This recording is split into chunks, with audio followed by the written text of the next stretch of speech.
دن میں وہ انصاف فراہم کرتے ہیں اور رات میں مریضوں کی عیادت۔ ان کے پاس پورے جہاں کا علم ہے اور ہزاروں آدمیوں کی طاقت۔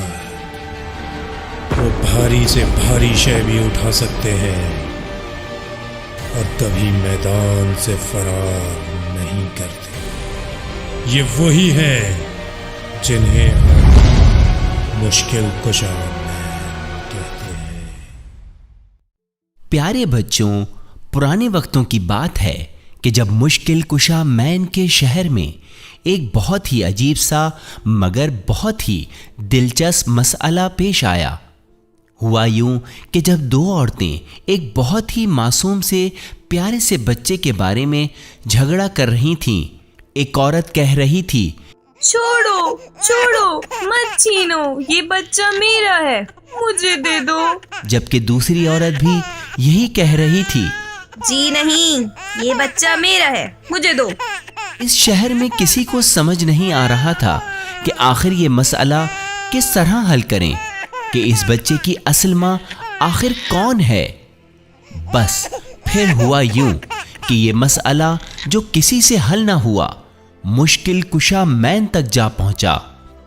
دونوں عورتیں بہت ہی حیرت سے اس مسئلے کو حل ہوتے دیکھنا چاہتی تھیں، اور دیکھتے ہی دیکھتے مشکل کشا مین نے جھٹ سے اپنی تیز چمکتی ہوئی تلوار نیام سے باہر نکالی اور بچے کی طرف اچانک سے بڑھائی اور بڑی گرجدار آواز میں کہا، بإذن خدا میں ابھی یہ مسئلہ حل کر دیتا ہوں۔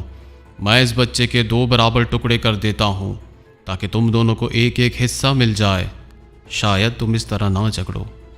جیسے ہی عورتوں کی نظر مشکل کشا مین کی تیز چمکتی ہوئی تلوار پر پڑی، ان دونوں عورتوں میں سے ایک عورت چیخ پڑی اور روتے ہوئے کہا، نہیں نہیں، یہ بچہ اس عورت کو دے دیں، مجھے نہیں چاہیے یہ بچہ۔ اس عورت کی فریاد سن کر مشکل کشا مین نے فوراً کہا، اس کا مطلب تم ہی اس بچے کی اصل ماں ہو، کیونکہ تمہاری مامتا کو یہ گوارا نہیں ہوا کہ اس بچے کے 2 ٹکڑے ہو جائیں۔ اور یوں مشکل کشا مین نے بچے کو اس کی اصل ماں کی گود میں دے دیا، اور دوسری عورت جو کہ جھوٹی تھی، مشکل کشا مین کے اس فیصلے سے بہت ہی حیران ہو گئی اور اسے سخت شرمندگی اٹھانا پڑی۔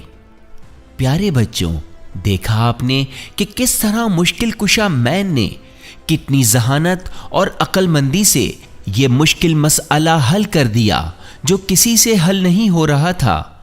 ہمیں چاہیے کہ کبھی جھوٹ نہ بولیں، کبھی کسی کی چیز پر حق نہ جمائیں، جو مانگنا ہو اپنے خدا سے مانگیں۔